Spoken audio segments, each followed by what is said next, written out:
Good morning. Today we start chapter 18 of the Gospel of John. And this chapter 18 and most of 19 deal with the arrest and trial of Jesus. Or, beginning, the betrayal as well. But, yesterday as we finished chapter 17, that was Jesus' high priestly prayer. Chapter 18 starts after Jesus had spoken these words. So this is that very night when he had sent Judas out to betray him. He had washed his disciples' feet. In the other Gospels we learn about instituting Holy Communion. But Jesus, it says, sets out with his disciples across the Kidron Valley to a garden that he frequented. And he and his disciples entered. And it says that Judas knew where this garden was, but because he often accompanied Jesus there. He was one of the disciples. So he knew Jesus' habits, and he knew so often that Jesus would go to this place that we call the Garden of Gethsemane to pray. And they were there, Jesus and his disciples. And then it says that Judas came with a detachment of soldiers, together with police from the chief priests and the Pharisees. They came with lanterns, weapons, and torches. Lanterns, torches, and weapons. Aren't lanterns and torches pretty much the same? Yeah, but they came bringing light because it was dark. It was evening, and there wasn't a lot of light. They didn't have street lights like we have now. They didn't have all of those luxuries, but they came with lanterns and torches and weapons. And think about the reality. Jesus had been in the temple teaching every day. He had been there, and they had had countless opportunities to arrest him, but they had not, because they were afraid of the people. The people were so enthralled with Jesus that they came under cover of darkness when it was just Jesus and his disciples to arrest Jesus. And as they came, Jesus stepped forward, John tells us in his gospel, and asked, "Who are you looking for?" And they say, "Jesus of Nazareth." And he says, "I am he." And you know what happens next? If you've read it, you do. They fall back and kneel. They fall on their faces in front of Jesus. And I think about that. Here are these, a detachment of soldiers and the police of the high priests and the Pharisees. And why would they fall on their faces in front of Jesus other than to worship? I'm sure he wasn't an imposing figure that they were terrified of and fearful that he was going to, do something to them.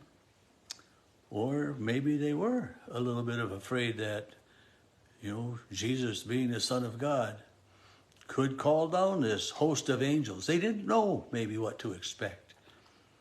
But it says that they stepped back and fell to the ground.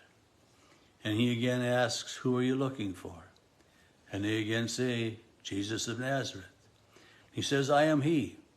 Here I am. Let these others go." You've got no worries about these others. And so he says, I told you I am he. If you are looking for me, let these men go. And I think about that Jesus, he knew what was going to happen. And he says that. He says, that when, I'm going to get ahead of myself a minute, but Peter draws his sword, and it says that he cuts off the right ear of a slave, Malchus. And it, it doesn't matter too much about Malchus, but other than that, John names him. John names him so that he's not just an anonymous slave, chief priest, guard, or temple, or whatever, but he's a slave named Malchus, so that people can go and ask and find Malchus and ask him about it. Malchus is an eyewitness, a named witness to what happened. He isn't just another face in the crowd, just another anonymous person. but he has a name and a purpose. And the purpose is that he can testify to what happened that night in the garden. But I think about when Jesus said to these soldiers, the police, I am he, arrest me and let these men go. He made sure that his disciples were safe. He gave himself up for the freedom of the disciples. He says, you're looking for me? Here I am. Arrest me. These men have got nothing. They haven't done anything. You're not here to arrest them. Let them go. Don't bother them. And so Jesus goes. He's arrested. It says that they arrest Jesus and bind him. They took him first to Annas, who was the father-in-law of Caiaphas, the high priest. And John reminds us in verse 14, Caiaphas was the one who advised the Jews it was better to have one person die for the people. And that was back in John 50, if you want to look. There we go. I had a phone call coming in, sorry. But Caiaphas, was the one that had said it's better for one man to die.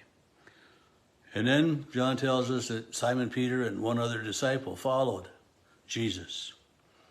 And this other disciple was known to the palace guard and was allowed into the palace area there.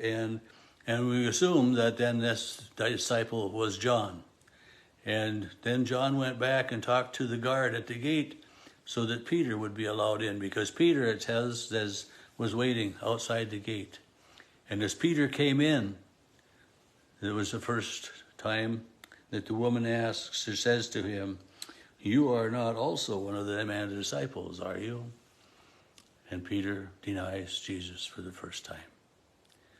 And that's basically where we end today.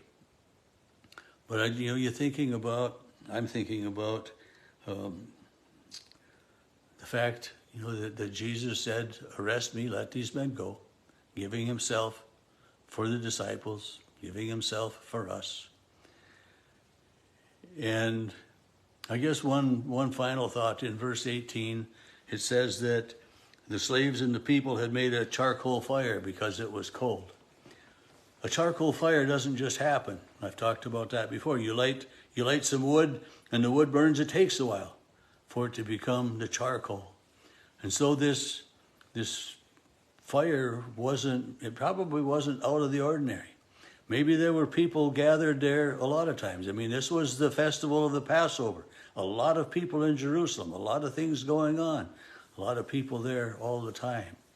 So it was probably a fire that had been going and lit for the warmth and the safety, the security of many others. And Peter joins the crowd to warm himself. I'm getting ahead of myself for tomorrow now, but I think about with Peter denying Jesus. He denied him once here, is what we read.